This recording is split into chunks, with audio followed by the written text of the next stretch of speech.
Бұл сабақта сіздерге мен ПКБ, яғни первое кредитное бюро, қазақшалағанда бірінші кредиттік бюро туралы айтқым келеді. Первое кредитное бюро дегеніміз,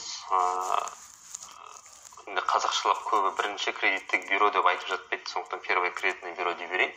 ПКБ деп жатамыз. Сол ПКБ не үшін керек? Бұл ПКБ-да бүкіл сіздің бұрыннан бері несие алған данныйыңыз жатады.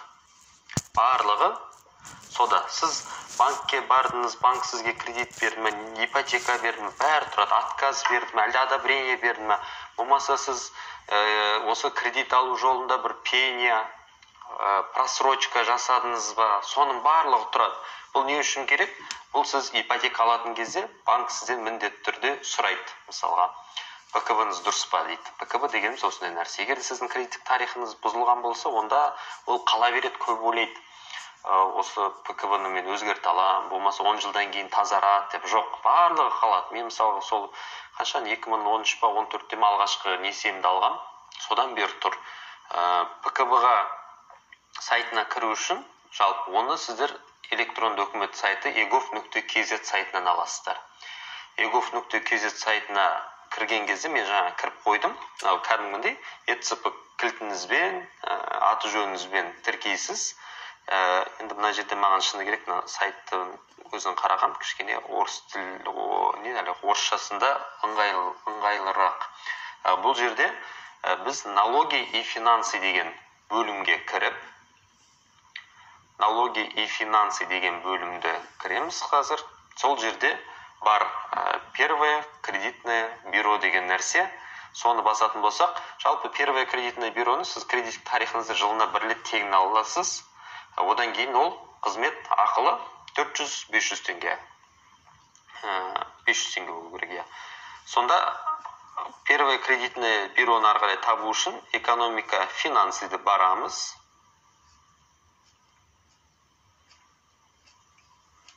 Және де мынандай ақпарат табамыз. Контроль, мониторинг,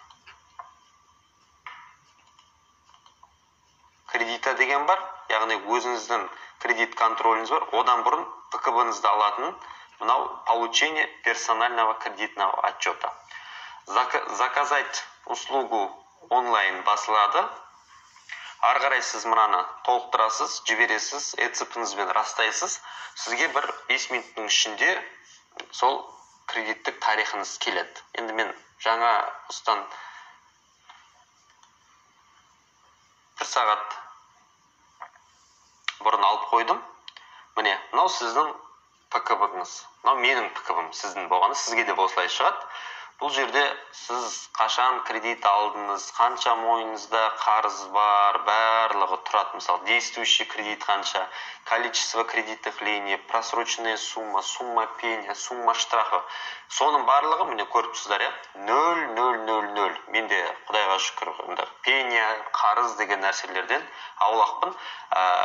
Яғни кешіктір төлеуден алдын ала төлеуге тырысам, болмаса уақытында төлеймін. Мынау міне бұрынғы алған кредиттің барлығы тұрады. Көрдіңіздер ме? Мынау неме? Компьютер алдым ба, ноутбук алдым ба, кезінде телефон алғам. Соның барлығын уақытында төлегендіктен 0,000 болып тұр. Пения, просрочка. Ал ертең күні сізде бір 5 күн просрочка болса, мына жерде 0,0 емес 5 деп тұрады. Сумма болса, штраф болса, сол пения болса, оның барлығы көрсетіліп тұрады. Соны ертең күні сіз ипотекаға барған кезде бәрі тұрады да айтады: "Ой, мынау кредит алса да төлемей қойған екен ғой" дейді. Сіз кезінде бір ұялы телефон алып, болмаса ноутбук алып төлемей қойғансыз. Ал сіз үй алғалы отырсыз, бұл жерде бәленбай миллион төлейсіз. Банкке күмән тудырасыз да. Сол себептен кредиттік тарихыңыз мына жерде дұрыс болмаса, сіз білесіз бе, мынау 7-20-25 бағдарламалары, баспана хит деген бағдарлама үй алу өте қиын болады. Ал енді кредиттік историяңыз бұзылып, жилстройға ақша жинап жүрген жағдайда, бастысы кредиттен құтылып, бүкіл кредиттен құтылып, кредитті жабып, өзіңіз жапқаннан кейін барып, арада бір 6-7 ай уақыт өтсе, жилстрой арқылы одобрение алуға болады. Яғни кредиттік тарихыңыз бұзылса да, шанс басым. Яғни бастысы кредитті жапсаңыз болады. Көп ойлайды, маған ешкім ештеңе жаңағындай бермейді, болмаса мен болды, осы мен черный списоктемін. Черный список деген нәрсені негізі өзіміз ойлап тапқанбыз. Міне, мына жерде қараңыздаршы, мен ең алғаш алған кредитім Каспийде, міне, Каспий банк дейді. Қараңыз, 2013 жылы алғам. Ол кезде мен 92-2013 21 жасымдамын. 21 жасымда мен міне ең алғаш кредитімді алыппын. Міне, содан бері рассрочкаға аламыз, анаған аламыз. Мен жыл сүре мен ипотекаға алған үйдің несі тұр, айтамын ғой, мен сізді ипотека төлеймін деп. Жыл строй тұр. Одан бөлек Каспийге бар. Мен бірле Тенгри банктен не алғаным бар, ақша алғаным бар. Тенгри банкте бар, Каспий, Евразийский бар. Жалпы сіз қай банктен несие аласыз, соның барлығы осы первый кредитное бюрода. Қиын түгі жоқ. Бұның барлығын сіз egov.kz сайтынан аласыз. Және де бұл egov.kz сайтынан байқасаңыз, получение справки о пенсионных отчислениях дегенде тұр. Яғни сіздің выпискаңызды да осы жерден аласыз. Бұны да сіз заказать услугу онлайн дейсіз. ЕЦП кілтіңізбен, кодпен растайсыз. Енді ЕЦП дегеніміз ол электронды цифрлы қолтаңба. Электронный цифровая подпись дейді. Сөйтіп ЕЦП-ңызды басып, мысалы, соңғы 6 ай пенсионка керек дейді ғой. Соңғы 6 айыңызды басасыз, запрос жібересіз, бірден 5 минуттың ішінде дайын болады. Ол кредит, жаңа пенсионка не үшін керек? Бағана сабақта айттық қой, табыс көзін растау дейді. Яғни айма-ай пенсионка түсіп отырса, сіздің ресми түрде жұмыс істейтініңізді білдіреді. Сондықтан мынау пенсионкаға қатысты дүниені және де ПКБ-ға қатысты дүниенің барлығын egov.kz сайтына аласыздар. ПКБ-ның тарихы өшпейді, міне сіздерге мен көрсетіп отырмын.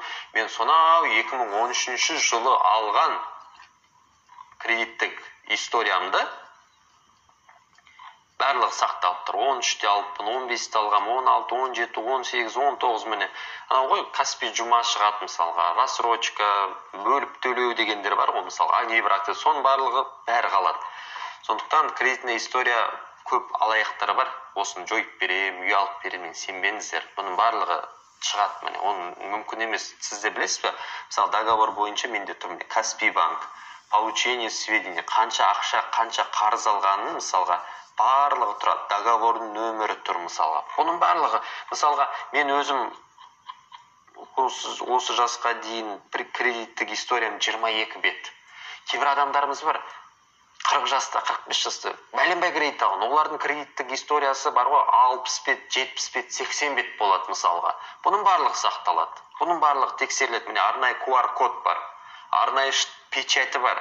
Сондықтан алаяқтарға алданып қалмаңыздар. ПКБ-ны жойып берем, күшті нәрсе істеп берем деген. Қазір базаны алдау өте қиын. Бұның барлығы система. Сондықтан, егер де сізде кредит болса, қазіргі уақытта кредиттен құтылып тастауға тырысыңыз, уақытымен төлеуге тырысыңыз, кредиттік историяңызды бүлдіріп алмаңыз. ПКБ және пенсионканың выпискасын алатын сайттың барлығы осы egov.kz сайтынан кіріп, осы жерден аласыздар. Тегін бірінші ретте ПКБ, ал пенсионканы кез келген уақытта тегін ала бересіздер. Айтайын дегенім осы.